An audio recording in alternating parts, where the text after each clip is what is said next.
பொதுவாக முளைக்கட்டின பயிறு வகைகள்லாம் ரொம்ப ஹெல்த்தி. செஞ்சு கொடுத்தா யாருமே சாப்பிட மாட்டேங்கிறாங்கன்னு நினைக்கிறீங்களா?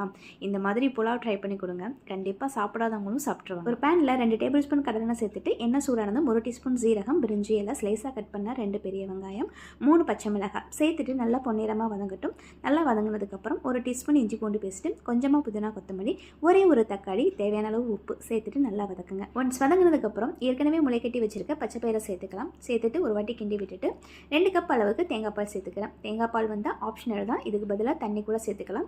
ஆனால் தேங்காய் பால் சேர்த்துட்டிங்கன்னா டேஸ்ட் இன்னும் கொஞ்சம் நல்லாயிருக்கும். ஒரு கொதி வந்ததும் 1 கப் அளவுக்கு அரிசி சேர்த்துக்கலாம். நான் இன்றைக்கி சீரக சம்பா அரிசி எடுத்திருக்கேன். ஃபைனலாக மேலாப்பில் புதினா கொத்தமல்லி தூவிட்டு தம் போட்டுற வேண்டியதுதான். தம் போடுறதுக்கு தோசைக்கல், அதுக்கு மேலே ஒரு கடாய், அதுக்கு மேலே ஒரு வெயிட்டான கல்லை வச்சுட்டு லோ ஃப்ளேமில் 15 நிமிஷம் வேக விட்டோம்னா சூப்பர் அண்ட் டேஸ்டியான பொலன்னு ஒன்றோடு ஒன்று ஒட்டாமல் புலாவ் ரெடி ஆயிடுச்சு. கண்டிப்பாக ட்ரை பண்ணி பாருங்கள். எல்லோரும் விரும்பி சாப்பிடுவாங்க.